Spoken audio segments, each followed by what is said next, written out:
We have become a global economy.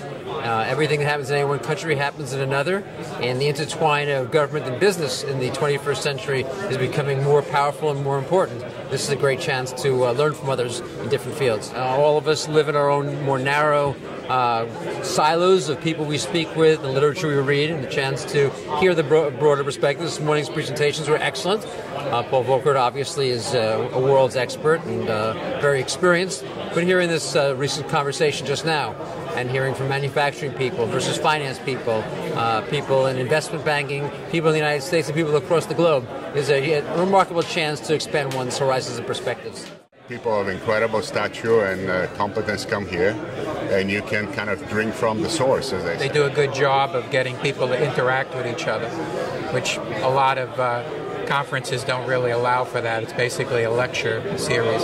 This is a lot more innovative, a lot more interactive, so it's better. Obviously, the speakers are very important. Several heads of state, 4 or 5, foreign affairs ministers, trade industry ministers, all right on point. It's been really productive. People have been straightforward, frank, open, transparent.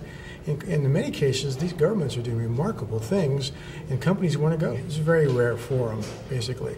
Governments themselves try to put together this in their own country to invite investors to come to the country and talk to them, but to have it in a multi-country dimension where people can see different countries.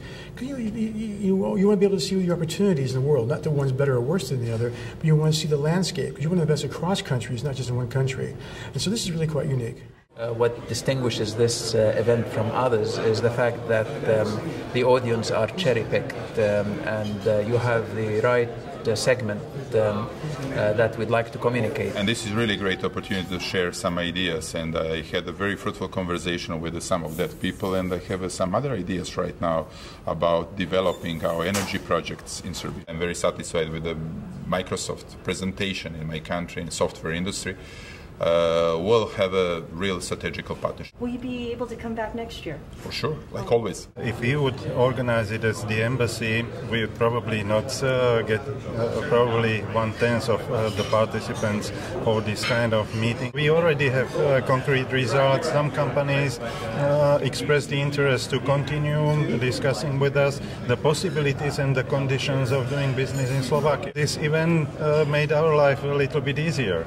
Coming to an event like this, where I have such distinguished, guests that are business leaders, for me it's an opportunity to explain how they can benefit from, Morocco as a base. People were most interested at this difficult economic time to hear the comments from Paul Volcker and P. Peterson and Hank Greenberg and so on, and that added a tremendous amount, I think, to the depth of discussion. It's those moments when you hear something unexpected and when the audience gets a little bit surprised and taken aback that you both learn that person's opinion, but you also start questioning the assumptions that you've been perhaps taking for granted.